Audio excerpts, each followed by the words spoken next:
Japan 1534। एक ऐसा दौर जब पूरा देश आग में जल रहा था।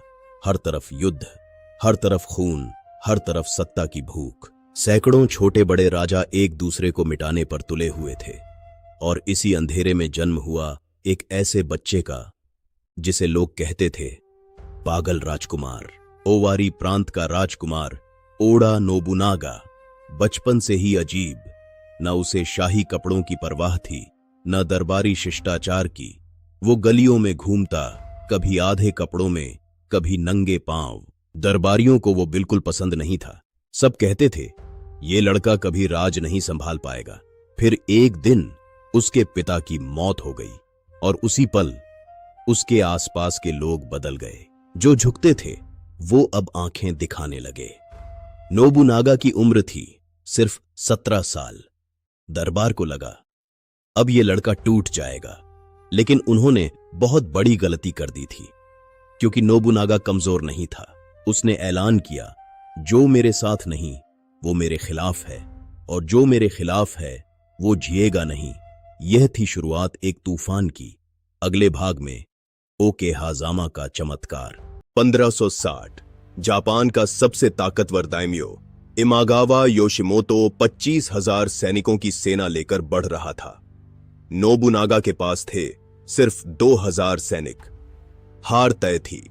उसके सेनापति घबरा गए, पर नोबुनागा मुस्कुराया और बोला, मरना है तो लड़कर मरो, जीतना है तो मेरे साथ आओ। अचानक मौसम बदला, भीषण तूफान उठा और उसी अंधेरे में नोबुनागा सीधे दुश्मन के कैंप में घुस गया।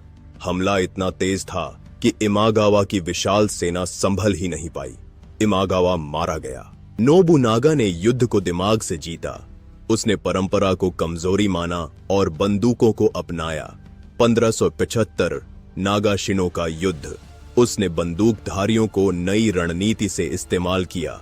उस दिन नोबुनागा ने साबित कर दिया कि भविष्य उसी का है जो बदलने की हिम्मत रखता है।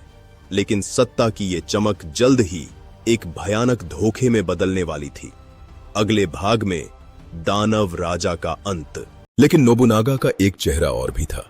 सत्ता के लिए उसने पवित्र एनर्याकुजी मंदिर और पूरे पहाड़ को जलाने का आदेश दे दिया।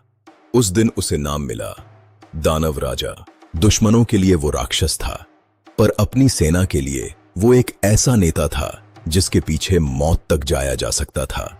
वो उनके साथ खाता था, उनका सम्मान करता था। 1520 क्योटो। नोबुनागा जीत के करीब था, पर खतरा अंदर से आया। उसके सबसे विश्वास पात्र जनरल आकेची मित्सुहिदे ने उसे होन्नोजी मंदिर में घेर लिया। नोबुनागा घबराया नहीं। उसने आखिरी सांस तक लड़ाई लड़ी और फिर खुद को मंदिर की आग के हवाले कर दिया, ताकि दुश्मन उसकी लाश तक न छू सके। वो आग में आया था और आग में ही चला गया। नोबुनागा मर गया, पर उसका सपना नहीं।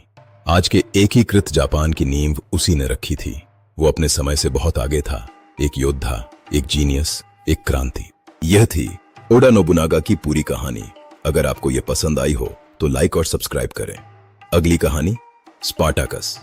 धन्यवाद।